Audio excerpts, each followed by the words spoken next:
Ok.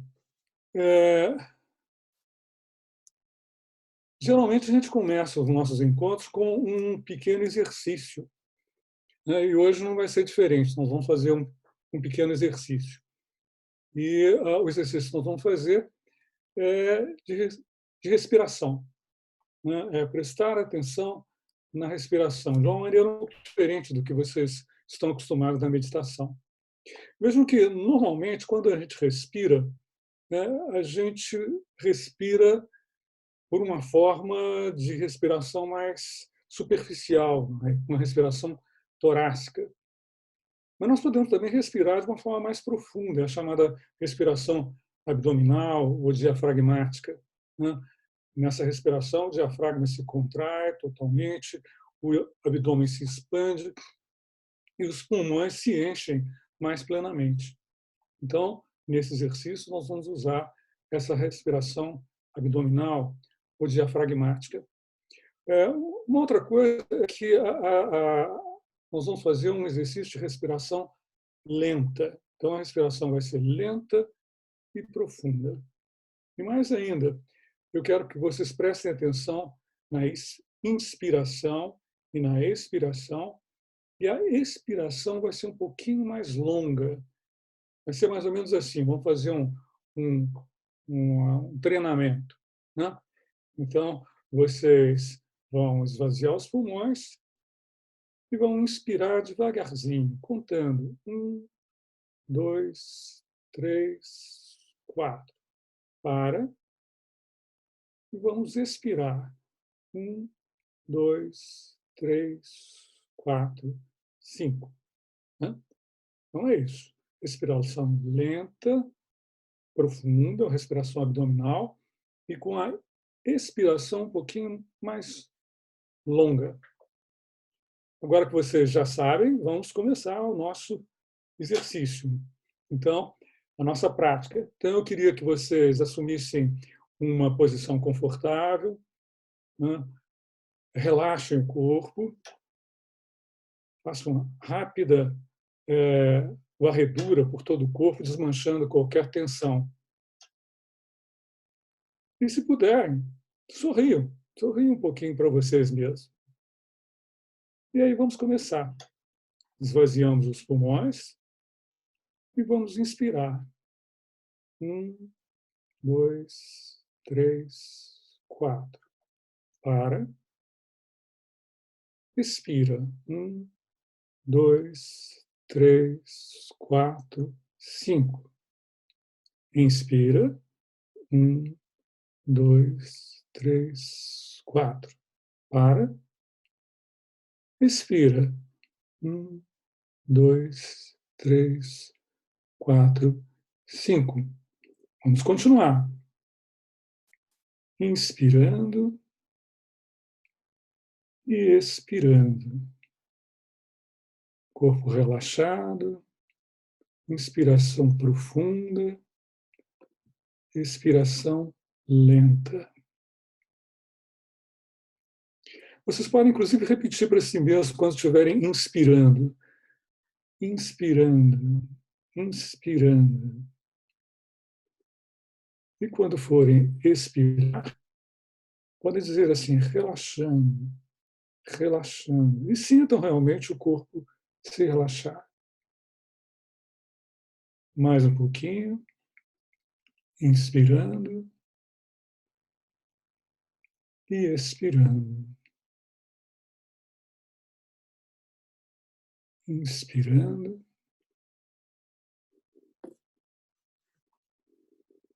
e expirando. Muito bem. Podemos encerrar. Essa prática é uma prática rápida. Não precisa ser, ela não precisa demorar muito tempo. Vocês podem até ficar mais tempo se quiserem, né, quando forem praticar isso, mas basta alguns ciclos respiratórios, né? E essa é uma forma muito poderosa para combater o estresse.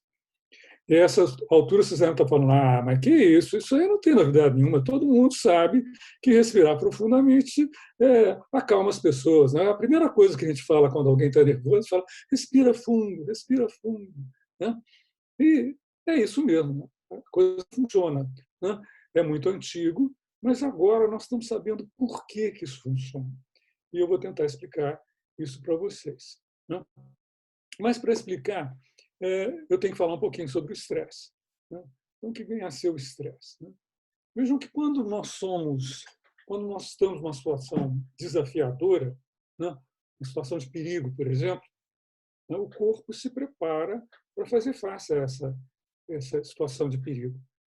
Então, o coração bate mais depressa, a pupila dilata, né, o sangue foge da periferia, vai para o coração, vai para o cérebro, né? Isso tudo é o que nós chamamos de síndrome de emergência ou reação de alarme, né? E há um estresse sadio, né? O corpo está se preparando para fazer face àquela situação. E vejam que essas respostas, de uma maneira geral, principalmente as respostas no interior do nosso corpo, elas são desencadeadas por uma parte do nosso sistema nervoso, que nós chamamos de sistema nervoso simpático. Provavelmente também não estou falando novidade para a maior parte das pessoas que estão me assistindo, né?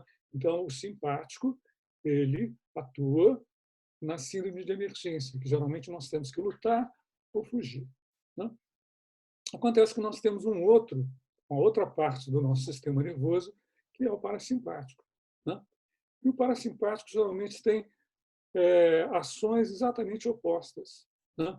Ele desacelera o coração, ele aumenta a atividade no intestino, né? Aliás, nós falamos que quando o simpático está atuando, nós estamos numa outra, um outro modo de agir. Em vez de lutar e fugir, nós estamos no modo de digerir e descansar, né? Ou, se quiser, de acalmar e interagir, né?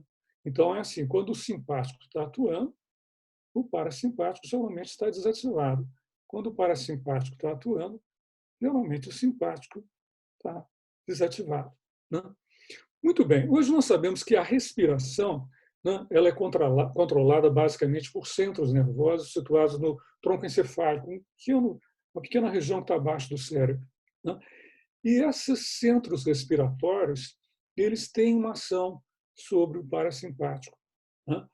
Principalmente sobre as ações do parasimpático no coração, mas também outras ações, né?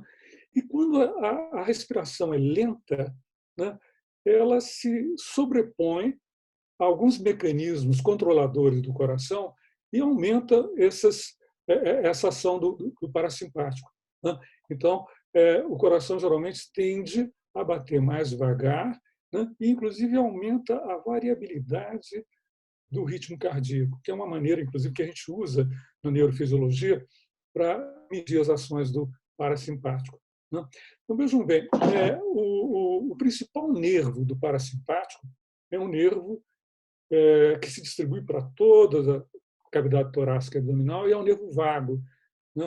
Ele chama vago exatamente porque ele tem um território de inervação muito lenta, né? Então, a respiração lenta e profunda, ela ativa principalmente o nervo vago e agora traz um predomínio do parasimpático, né? E vejam que eu falei assim, respirem profundamente. Isso porque a gente sabe que o coração, que o pulmão, quando ele se dilata mais, ele ativa receptores, né, presentes no seu interior, que estão ligados ao nervo vago. E o nervo vago agora leva essas informações para o sistema nervoso. Isso é importante porque, geralmente, a gente pensa no vago, né, como uma parte motora para as vísceras.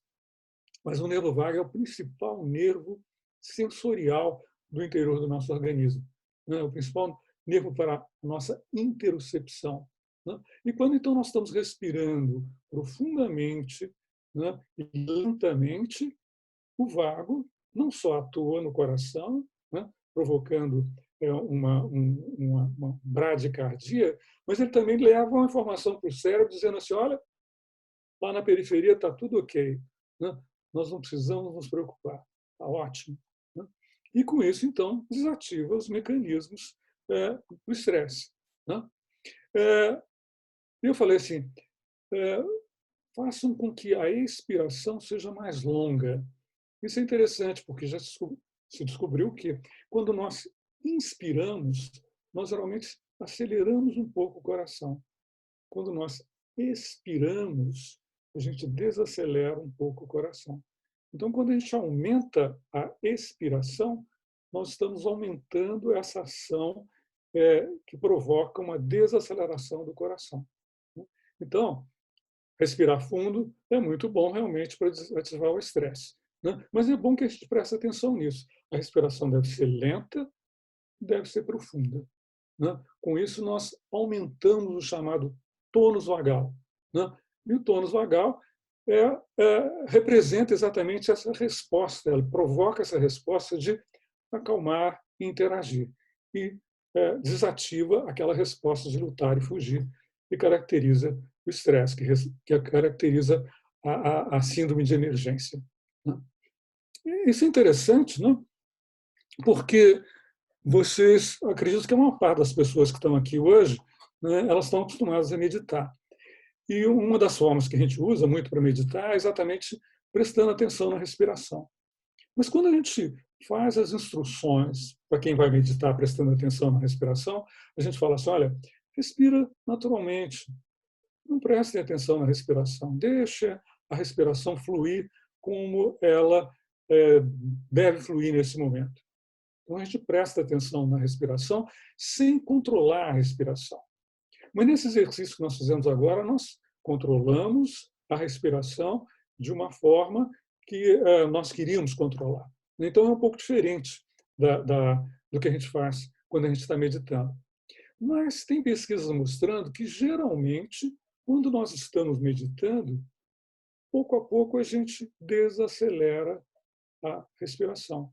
E, muito frequentemente, a gente começa a respirar mais lentamente.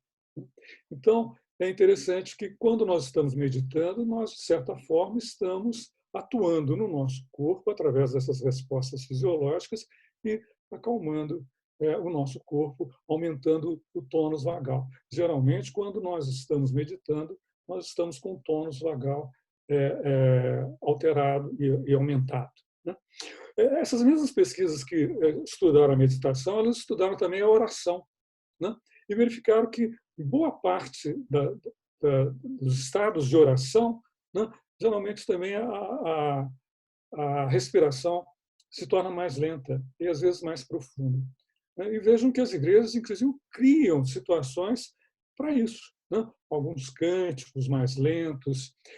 Na Igreja Católica, a ladainha, o celebrante fala uma coisa e os fiéis respondem. Ele fala uma outra coisa, os fiéis respondem. Isso vai criando um ritmo, diminuindo a respiração, o ritmo respiratório.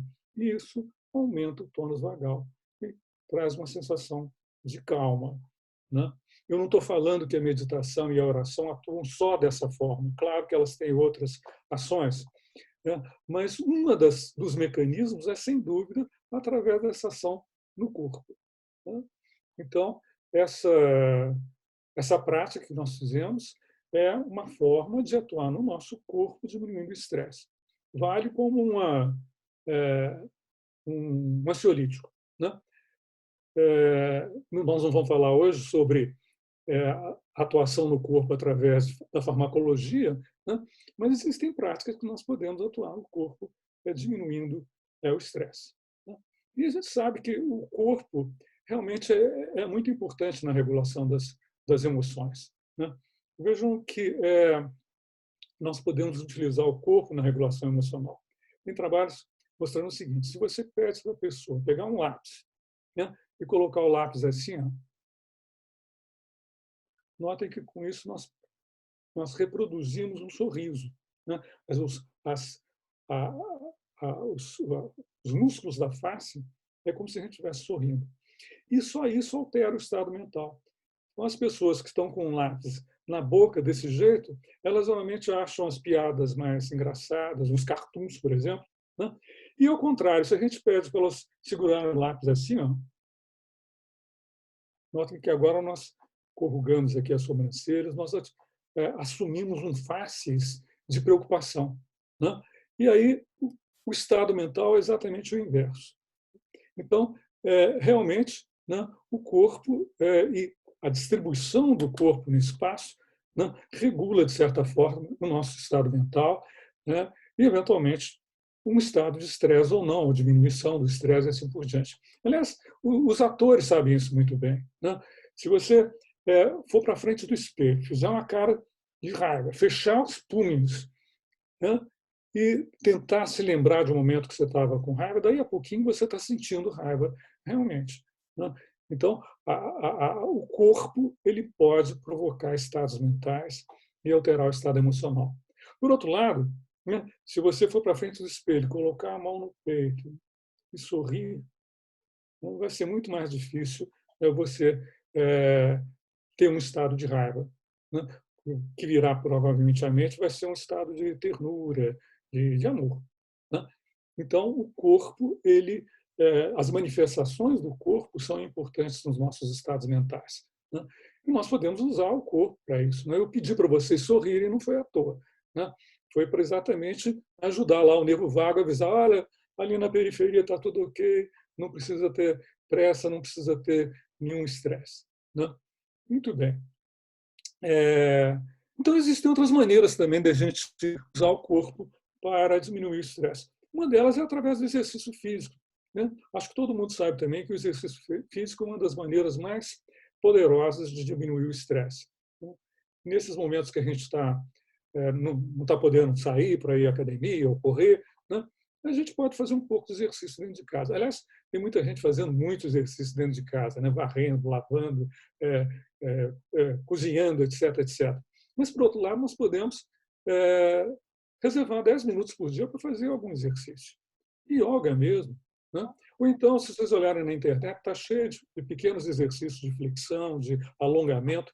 Isso faz muito bem, diminui o estresse, né? Ainda falando do corpo, né? A alimentação também é importante, né? A alimentação saudável é importante, mas eu queria lembrar principalmente uma coisa que é importante nesses dias que a gente está ficando em casa o tempo inteiro, né? Os alimentos, alguns alimentos, pelo menos os alimentos gordurosos, os alimentos muito doces, eles costumam dar uma sensação de bem-estar, eles diminuem o estresse. Chocolate é ótimo, né? Só que se a gente não prestar atenção, de repente nós estamos comendo muito mais chocolate do que a gente devia. Então, o alimento é bom para controlar o estresse, mas é bom que a gente preste atenção, né? E não use isso de uma forma abusiva, né? Está sentindo um pouco de estresse? Respira fundo, faz um pouco de exercício, ao invés de correr na geladeira para comer um doce. Só estou me lembrando aqui do problema da alimentação, né? As refeições em família, né, com interação positiva, são uma forma, geralmente, de trazer um certo bem-estar, né? E isso é uma coisa que pode ser recuperado, porque as refeições em família atualmente estão ficando cada vez mais difíceis, né, com todo mundo correndo daqui para lá.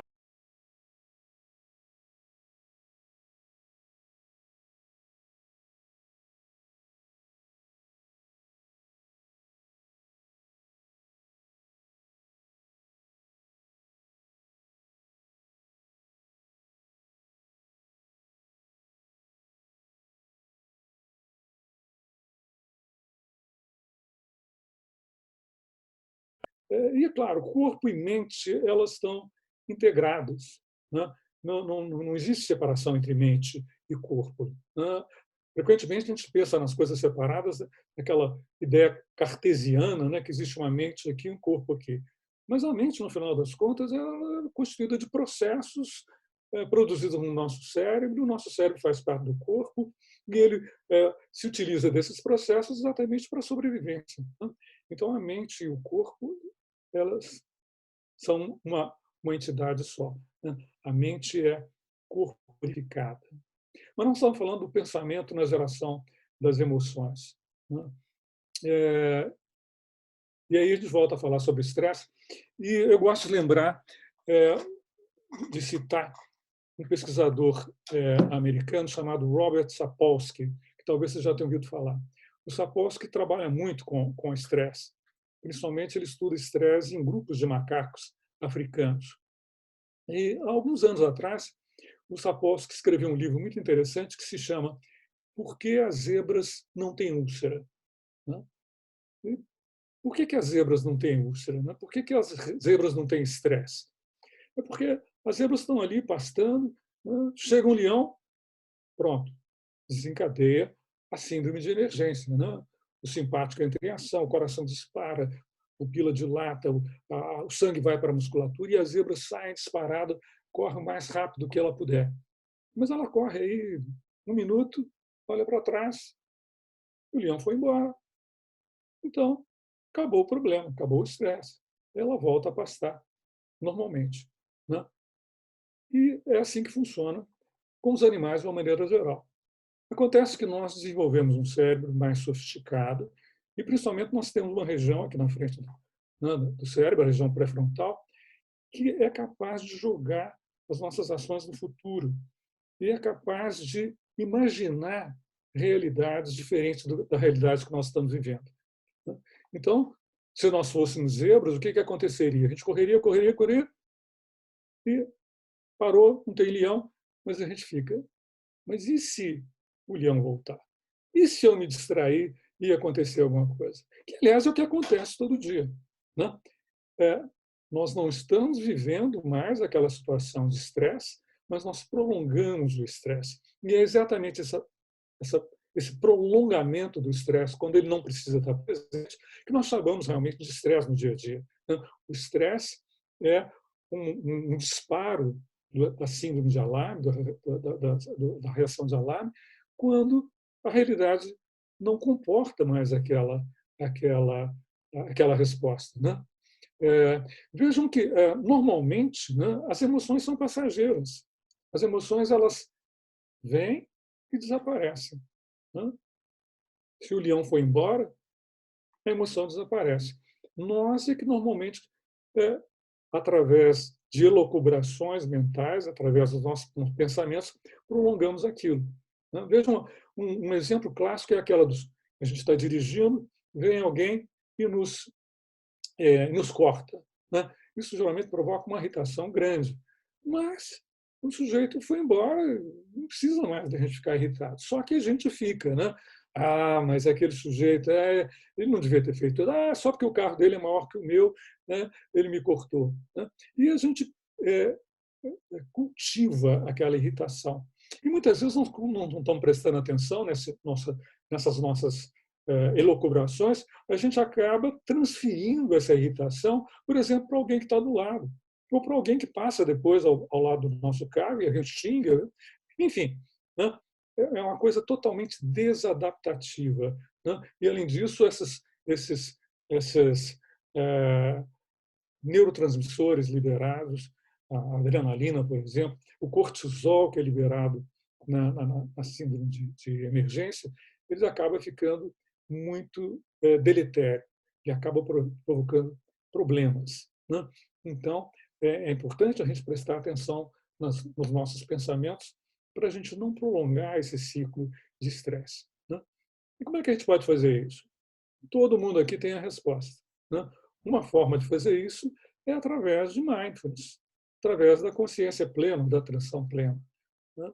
Através da atenção plena, nós prestamos atenção no momento presente e podemos verificar, constatar o que está acontecendo de fato naquele momento, né? Nós, na maior parte das vezes, nós não precisamos nos preocupar com coisas que não estão presentes naquele momento, né?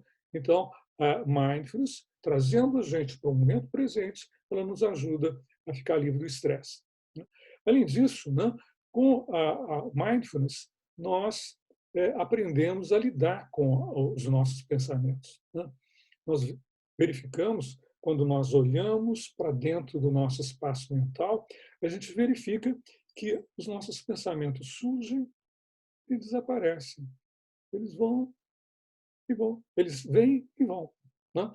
E nós não precisamos nos apegar a eles, nós não precisamos nos identificar com eles, né? Então, com isso, se torna muito mais fácil, né, a gente não se apegar a esses pensamentos negativos e, com isso, fica muito mais fácil a gente se livrar do estresse, né? Então, essa capacidade de descentramento, de observar o que acontece no nosso espaço mental, nos ajuda a ficar livre do estresse e é uma forma de lidar com ele através dos nossos processos mentais. Da mesma forma que nós passamos a observar de uma forma mais neutra os nossos pensamentos, nós passamos a observar de uma forma mais neutra também as nossas emoções. Como eu falei, as nossas emoções elas surgem no corpo de uma maneira muito intensa. Né? O palco das emoções é o corpo. Né?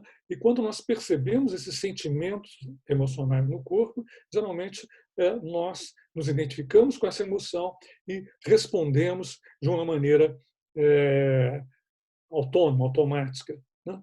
Então, quando nós passamos a prestar atenção nesses processos emocionais com a consciência plena, com a atenção plena, nós podemos constatar o aparecimento de uma emoção. Né? Tem uma irritação subindo aqui no meu abdômen, no meu peito. Né? Não é que eu esteja raivoso, eu estou irritado. Não, não. É uma irritação que está aqui. Né? Nós aprendemos que nós não somos as nossas emoções. As emoções são processos, né, que ocorrem no nosso corpo e que ocorrem na nossa mente. Elas são importantes, né, para que a gente faça face a situações que nós estamos vivendo em determinados momentos. Né? Mas elas podem se tornar desadaptativas, né, quando a gente esquece que as emoções nós não precisamos nos apegar a elas, que nós não precisamos reagir de uma forma automática. Né? Então, mindfulness nos ajuda a fazer as pazes com as nossas emoções, a aceitar as nossas emoções. Podemos lembrar daquela fórmula, né, que a Cristina nos lembrou no último encontro, né? O RAIN, né? Aquele acrônimo. Né? A gente reconhece a emoção, a gente aceita a emoção presente, a gente volta a nossa atenção para o que está acontecendo no corpo de uma maneira aberta, né? E, finalmente, a gente não se identifica com elas. Né? E a Cristina nos falou também que o N do RAIN pode ser também nutrir com um sentimento bom. Nutrir, por exemplo, com a compaixão. Né? E isso nos traz, então, para uma outra maneira da gente lidar com o estresse, né? Que é através das chamadas emoções positivas. Né? Vejam que, quando a gente pensa nas emoções, a gente lembra das emoções básicas, né? Medo, raiva, tristeza, né? Desprezo. São emoções que, geralmente, nós consideramos negativas, porque elas têm um potencial de trazer problemas nas nossas interações sociais, ou elas realmente são desagradáveis para nós mesmos. Né? E das emoções básicas, só tem uma emoção que é positiva, que é a alegria. Né? Mas hoje nós sabemos que as emoções positivas também são múltiplas, existem muitas emoções positivas. Mas vamos pegar a alegria. Né? Vejam bem, quando eu estou alegre, eu não estou triste. Quando eu estou alegre, é difícil sentir raiva. Né? Então, as emoções positivas elas são um antídoto às reações negativas. E elas podem, inclusive, impedir a manifestação das emoções negativas. Então, é bom que a gente preste atenção nas emoções positivas. Né? E acho que o Paulo falou aqui também numa ocasião, um desses encontros, né? A gente tem um viés da negatividade. A gente presta muito mais atenção nas ameaças que estão no nosso ambiente do que nas oportunidades. Né? E isso tem um valor de sobrevivência. Né? Isso foi embutido no funcionamento do nosso cérebro, exatamente porque é muito mais importante a gente prestar atenção às ameaças, que eventualmente podem, inclusive, nos tirar a vida, né? Do que prestar atenção nas oportunidades. Né? Então, essa é mais uma vantagem de mindfulness, porque quando nós estamos mais presentes, nós passamos a prestar mais atenção no que está acontecendo e a gente observa agora uma porção de pequenas oportunidades que são importantes e que podem gerar emoções positivas. Né? Mesmo em momentos de crise, em momentos difíceis, né? Os momentos alegres ou felizes são muito mais frequentes se a gente presta atenção neles, né? Então, vejam bem, olha, o sorriso de uma criança, né? Uma interação positiva com um amigo, com um familiar, né? Pode ser, inclusive, por meios virtuais, né? O cheiro do cafezinho sendo coado, né? Um gostinho do pão de queijo, né? O sol batendo nas árvores fora da janela, com um pouquinho de vento, um pôr do sol bonito, né? Tudo isso são oportunidades para a gente prestar atenção e falar: puxa vida, estou vivendo um momento agradável, estou vivendo um momento feliz. Que bom que eu estou vivendo esse momento, né? E quando a gente fala isso, nós estamos acrescentando uma emoção positiva, que é a gratidão, né? Então, a gratidão é uma forma da gente criar uma emoção positiva, e quando nós estamos gratos, geralmente também nós não estamos tristes, né?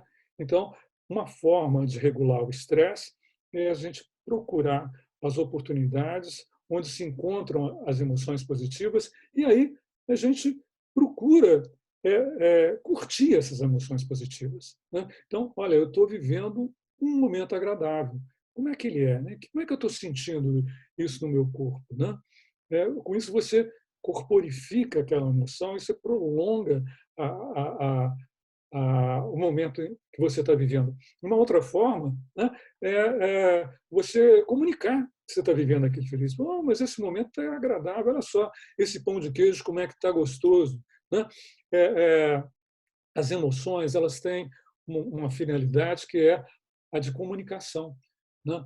Nós somos seres sociais e nós nos comunicamos muito através das nossas emoções. Ou seja, as emoções, elas são contagiosas, né? Tanto as negativas quanto as positivas. Então, é interessante que a gente contagie os outros com as nossas emoções positivas, no ambiente familiar, no ambiente de trabalho, e isso é uma forma de diminuir o estresse, porque as emoções positivas são momentos em que o tônus vagal está elevado, né? Então, é um momento de descansar e interagir, que inibe aquela resposta de lutar e fugir. Quando nós estamos tomados de uma emoção positiva, nós estamos ativando o parasimpático, nós estamos com o tônus vagal aumentado e o nosso estresse naturalmente diminui, né? Então, se a gente prestar atenção no nosso dia a dia, né, nós vamos descobrir uma porção de oportunidades para a gente gerar emoções positivas e, com isso, diminuir o nosso estresse, né? Então, algumas formas de gerar emoções positivas, já falei, é prestar atenção, contato com a natureza é interessante, a música é interessante, o riso, né? O humor é muito importante. E hoje em dia nós estamos recebendo uma quantidade de mensagens, muitas delas engraçadas, vamos curtir isso, realmente é importante e diminui o nosso estresse, né? Então, as emoções positivas são importantes, nós devemos prestar atenção nelas, né?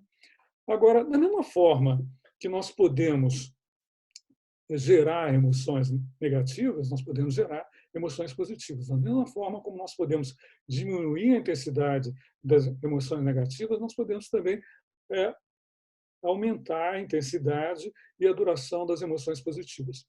Eu não recomendo a vocês que fiquem querendo ser felizes o tempo inteiro. Isso não existe. A vida é cheia de momentos agradáveis e de momentos desagradáveis, né? Então, a questão não é querer ser feliz o tempo inteiro. A questão é estar aberto para quando esses momentos aparecem e aí vamos curti-los, vamos aumentá-los, vamos compartilhar esses momentos com as outras pessoas. Então, é isso, né? E com relação a essa questão de regular e cultivar os momentos, as emoções positivas, né? Já falei da gratidão, né?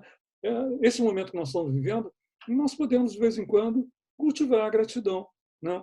Assim, o sentimento de interdependência, né? Vejam que, apesar de que nós estamos trancados dentro de casa, a vida lá fora continua, né? Então, vejam o pessoal da área de saúde, como é que está trabalhando intensamente para que algumas pessoas que perderam a saúde recuperem, né? Estão lá de prontidão para o caso da gente precisar delas. Então, é bom que, de vez em quando, a gente leve um sentimento de gratidão para essas pessoas, né? Mas não é só o pessoal da saúde, né? Vejam, por exemplo, o pessoal do supermercado que está lá eh, conservando os alimentos, né? O pessoal que produziu os alimentos, que trouxe para o supermercado, esse pessoal merece a nossa gratidão. De vez em quando é bom pensar neles, né? Eh, Esse sentimento de interdependência, então, cria uma emoção positiva e nos ajuda, inclusive, a contrabalançar o estresse, né? Uma outra emoção positiva, muito interessante, muito importante, é a compaixão, né? E vejam que, nesses momentos que nós estamos isolados, nós podemos praticar a compaixão, quer dizer, a disponibilidade para ajudar, né? E para diminuir, eventualmente, o sofrimento que está presente ou que pode aparecer, né? Inclusive a autocompaixão. E eu queria lembrar para vocês que essas pequenas tarefas domésticas do dia a dia, cozinhar, limpar, cuidar, né, são atividades compassivas. Nós estamos praticando a compaixão, a autocompaixão e a compaixão para aqueles que estão próximos de nós, né? Então, nós estamos fazendo alguma coisa por nós e pelos outros. E isso é compaixão, né? E é interessante isso, né? Porque vejam como é que aumentou a violência doméstica depois desse confinamento, né? E se as pessoas tivessem um pouco mais desse sentimento, seguramente isso não estaria acontecendo, né? Então, essas atividades, elas são importantes. E tem uma outra coisa, né? É interessante que a gente preste atenção nessas atividades do dia a dia como atividades compassivas. O pessoal da psicologia positiva, né, eles têm descoberto que duas coisas são geralmente importantes para trazer o bem-estar, para trazer um sentimento de felicidade. Uma delas são as atividades prazerosas, realmente, né? Um alimento saboroso, uma música agradável. Essas são atividades prazerosas. Mas uma outra atividade muito importante são aquelas que trazem um sentido, que dão propósito à nossa vida. Quando nós estamos fazendo alguma coisa que nós sabemos que tem um sentido, que traz um propósito, geralmente nós nos sentimos bem. E isso está mostrado, inclusive, por pesquisas que mostram que quando nós estamos realizando alguma coisa que nós sabemos que tem um propósito, isso ativa circuitos no cérebro que trazem uma sensação de bem-estar, né? Então, é bom que a gente reavalie, né, e reenquadre essas atividades que nós estamos fazendo e a gente descubra nelas um propósito. E isso é bom para regular o estresse, né? E o fato é que essas emoções positivas elas podem ser cultivadas, né? Nós não precisamos esperar esses momentos felizes, não, eu já falei, mas nós podemos meditar para criar essas emoções positivas, né? Então, todo mundo conhece, provavelmente, a meditação do Loving Kindness, né? Meditação da amorosidade. Tem trabalhos mostrando que elas realmente geram uma sensação de bem-estar. Pouco a pouco, elas vão trazendo, né, uma maior habilidade da gente gerar essas emoções positivas, né? E vejam que nós podemos fazer isso, né, da mesma forma que nós fazemos com o mindfulness, que nós temos práticas formais, nós sentamos e ficamos durante algum tempo meditando, nós podemos também fazer esse treinamento, esse cultivo da amorosidade, da compaixão, através de práticas informais. Uma pausa para a amorosidade, uma pausa para a compaixão. E tudo começa, na verdade, com o autocuidado, tudo começa com a autocompaixão, né? É mais ou menos com aquela história, lembra-se quando a gente está no avião, que as moças mostram lá, olha, que se houver uma descompressão, vão cair máscaras de oxigênio.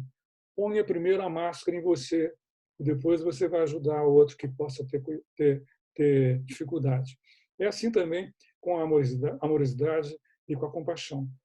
É, a prática começa com o autocuidado, com a autocompaixão, né? Muita gente, às vezes, acha que a autocompaixão é uma coisa assim meio é, egoística, né? Mas não é, não. Né? É muito importante que a gente realmente comece a prestar atenção primeiro em nós, e aí nós somos capazes de levar essa compaixão para os outros. Então, eu vou convidar vocês para fazer uma outra prática, para encerrar o nosso encontro aberto de hoje, e quero fazer exatamente uma pausa para a autocompaixão, né? É uma prática rápida que nós podemos fazer várias vezes durante o dia, né? Lembre-se que a autocompaixão não é, e a amorosidade não é alguma coisa que surge de repente. Você faz uma vez e pronto, você já consegue aqueles resultados, né? É bom que a gente vá repetindo e vá cultivando esses sentimentos, que pouco a pouco a gente verifica que realmente eles têm um efeito e que é bom para nós mesmos, é bom para aumentar o sentimento o nosso bem-estar e para diminuir o estresse, né?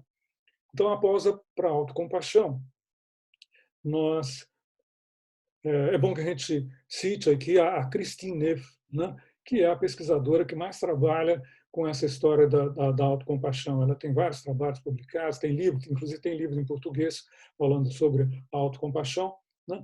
E a Christine Neff nos lembra que 3 coisas são importantes nesse cultivo, né?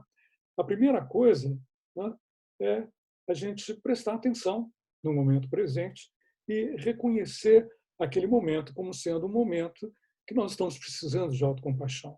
Nós estamos tendo uma dificuldade, nós estamos com um sofrimento, né? A segunda coisa, né, é aceitar esse momento, né? Lembrar que o sofrimento é normal, o sofrimento acontece e não acontece só conosco, né? O sofrimento faz parte da vida humana. Então, da mesma forma que nós estamos sofrendo, nós estamos passando por um momento de dificuldade, muitas outras pessoas estão passando por momentos de dificuldade e muitos desses momentos são semelhantes àqueles que nós estamos vivendo. E a terceira coisa, então, é voltar agora esse sentimento de gentileza e de compaixão para nós mesmos. Então, perceber o sofrimento, é aceitar o sofrimento como sendo parte da natureza humana, né? da, da humanidade compartilhada. E terceiro, voltar agora ao sentimento de compaixão para nós mesmos. Então, vamos fazer essa prática. Eu vou convidar vocês para assumirem uma posição confortável, né? Com as costas eretas, a cabeça alinhada com a coluna vertebral.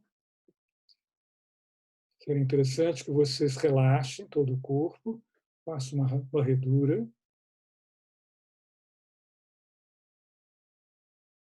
Seria muito interessante também, se quiserem, colocarem a mão sobre o coração, né? É aquela coisa que nós já falamos, que nós estamos agora mandando um recado lá para o nosso cérebro. Esse é um momento de ternura. E agora, tragam para a imaginação, né, para o seu pensamento, um momento de sofrimento, um momento que vocês tenham se sentido desconfortáveis e que precisavam de um certo consolo. Pode ser, inclusive, um momento que nós estamos vivendo, né? Então, sinta um pouco disso no seu espaço mental e, se possível, inclusive no seu corpo. Digam para si mesmo: esse é um momento de sofrimento. Sofrimento é parte da vida. Muitas outras pessoas estão passando por situações semelhantes.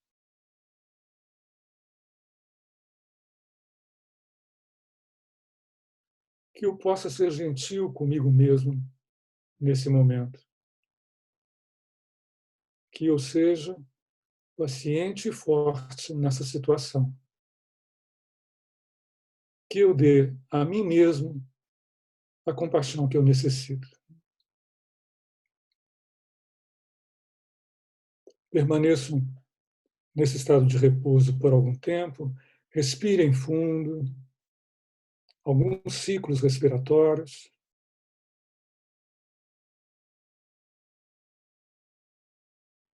E pronto.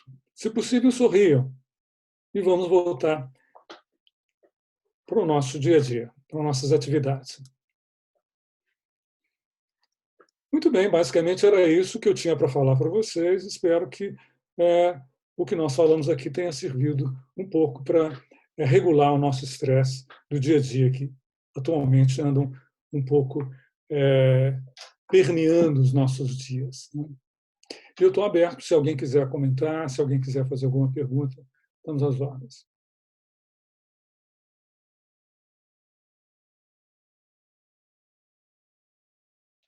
Muito bem, pessoal. Quem quiser fazer alguma pergunta para o Ramon, pode, então, a partir de agora, desmutar o próprio microfone e fazer a pergunta ou colocar seu nome aqui no chat, que a gente fala com, né, a gente chama vocês.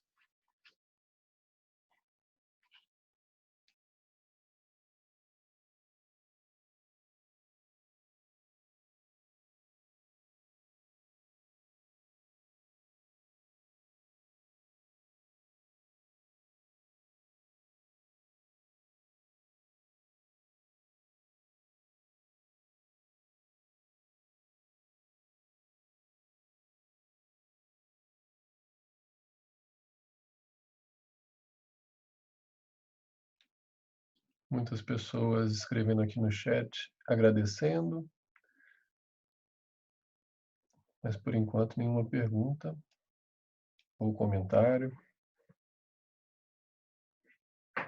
Passou uma pergunta, sim, Paulo. Obrigado. Uma pergunta da Patrícia. Patrícia França, isso. Professor, qual é o limite entre a aceitação e a passividade? Será que há um limite?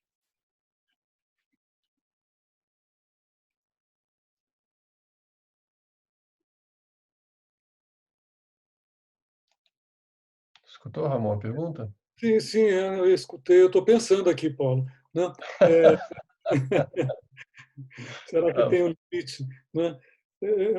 Eu acho que quando nós estamos meditando, né, na consciência plena, a coisa é mais ou menos a mesma coisa. Quer dizer, nós procuramos estar numa atitude passiva, né, de aceitação. Né? Acontece que isso ocorre enquanto nós estamos meditando. Né? E depois nós vamos elaborar melhor as coisas que acontecem. E, naturalmente, muitas vezes as pessoas acham que quem medita, né, fica uma atitude passiva, fica aquela plácida, né? Tudo que vem está tudo muito bom. Né? E não é bem isso. Né? Com a meditação, inclusive, nós passamos a ter a capacidade de ter mais clareza no nosso dia a dia e, eventualmente, tomar melhores decisões. Né? Vejam que a meditação ela reforça, né, a nossa capacidade de fugir do piloto automático. Frequentemente, nós estamos simplesmente vivendo através de uma forma de processamento cognitivo, que nós chamamos de processamento do tipo 1, né, que é mais ou menos superficial, é autônomo. Né, e a gente não aprofunda, a gente não para pensar exatamente o que está acontecendo, a gente não examina alternativas. E com a meditação, a gente treina a atenção executiva. A atenção executiva ela é extremamente importante para a gente agora examinar o nosso comportamento, examinar a forma como nós estamos pensando. E ela, então, ativa com mais frequência um outro modelo de funcionamento cognitivo, que é o funcionamento cognitivo do tipo 2, que nos permite o raciocínio deliberativo, nos permite examinar alternativas, descartar coisas que não valem a pena, né? E chegar a conclusões mais objetivas, mais racionais. Né? Então, a atitude passiva, né, na verdade, é naquele momento que nós estamos meditando. Mas isso nos cria uma possibilidade de maior autorregulação, né, e mais discernimento. E isso, inclusive, diminui a nossa passividade, porque nós fugimos do piloto automático e passamos a ser mais senhores, né, do nosso dia a dia. Não sei se respondi. Ramon, tem uma outra pergunta aqui da Beatriz. Considerando que a natureza da mente é diferente da natureza do corpo, como fazer para criar um nível maior de integração? Vejam, a natureza da mente é diferente da natureza do corpo. Não sei. A mente, né,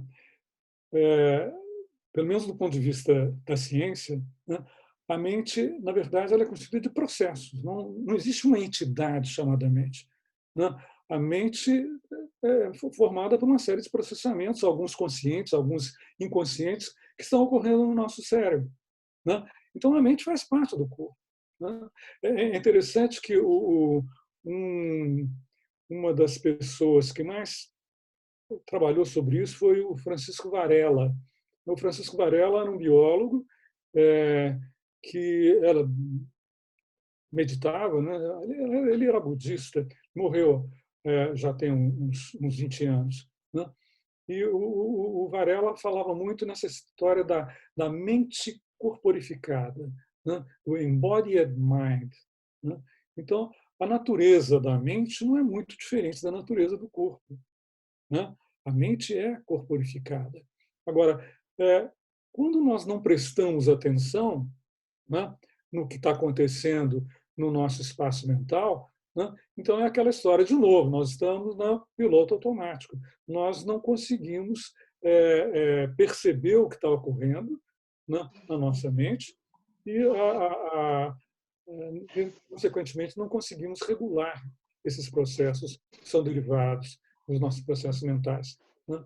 Então, eu diria que a maneira de integrar melhor esses processos é exatamente através da atenção executiva, que vai fazer com que nós percebamos melhor o que está ocorrendo na nossa mente, né? E com isso a gente consegue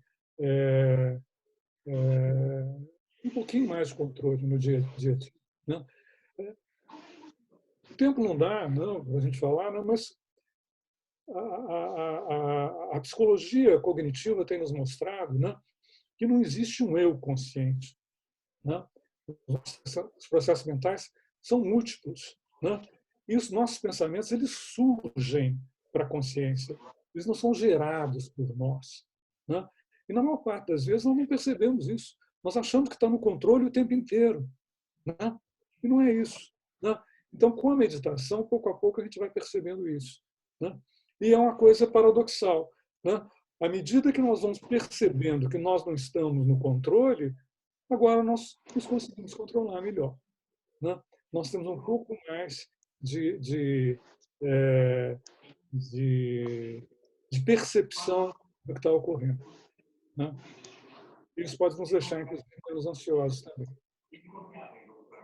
Ramon, tem uma pergunta aqui do Rafael Cossenza. Então, ele está perguntando, a meditação consegue romper com o funcionamento tipo 1? Esse seria equivalente ao Default Mode Network, DMN? Eu não entendi o final da pergunta. Se esse seria equivalente à meditação, né, conseguindo romper com o funcionamento do tipo 1, Isso. este seria equivalente ao Default Mode Network, Sim. DMN. É exatamente isso, né? Vejam só, quando nós estamos meditando, nós estamos prestando atenção, nós estamos com foco, e não só quando nós estamos meditando, toda vez que nós atuamos prestando atenção, né, nós desativamos o chamado, é, o chamado circuito de modo padrão, é o default, né? O default network é o circuito que geralmente está ativo quando a gente está divagando, né? E veja que isso acontece com 50% do tempo que a gente está acordado, a gente está divagando, né? E esse circuito, sim, ele é responsável, geralmente, ou ele sustenta o processamento cognitivo do tipo 1. Quer dizer, aquele processamento que nós não estamos tentando controlar e estamos associando ideias, de aqui vai para ali, daqui vai para ali, daqui vai para ali, né? Quando nós meditamos, nós estamos treinando a atenção focada, E quando a atenção focada está ativada, o circuito padrão é desativado, né? Então, nós adquirimos uma capacidade maior de exercer esse controle mais tempo, né? Com isso, nós adquirimos essa capacidade de passar mais tempo, se nós quisermos, na atividade na funcionamento cognitivo do tipo 2. O funcionamento cognitivo do tipo 2 é exatamente esse tipo de funcionamento mental em que nós somos capazes de prestar atenção, né, no que nós estamos fazendo e eliminar determinadas alternativas, escolher outras, né, usar a memória operacional, né, que frequentemente a gente precisa usar, né, para chegar num determinado resultado que seja um resultado adequado para nós. Então, no final das contas, a resposta à pergunta é sim, a meditação nos ajuda a desenvolver a capacidade de exercer o raciocínio deliberativo, ou seja, o funcionamento cognitivo do tipo 2. E, com isso, desativando o default, o circuito padrão do cérebro. Muito bem. Mais alguma pergunta, pessoal? A gente ainda tem aí alguns últimos momentos antes de encerrarmos.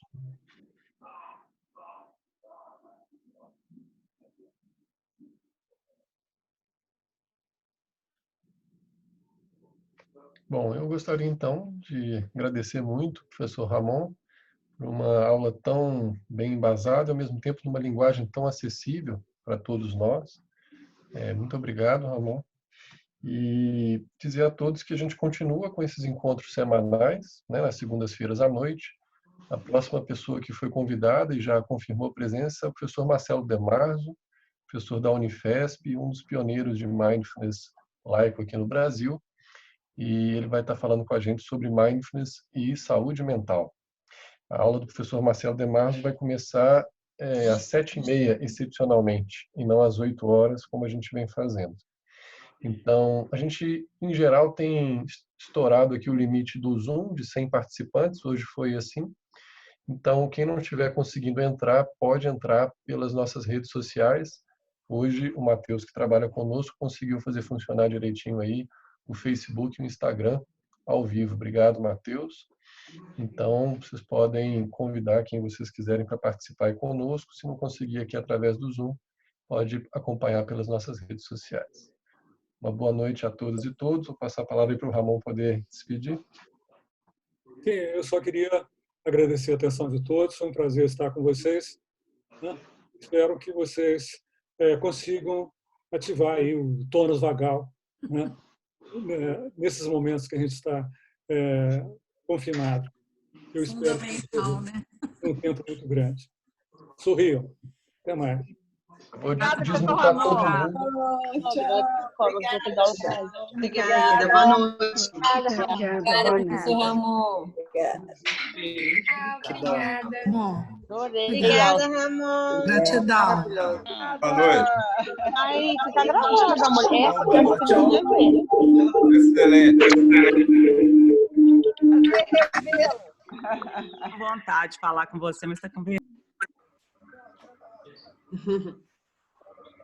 O treino fecha. Boa noite a todos. Boa noite.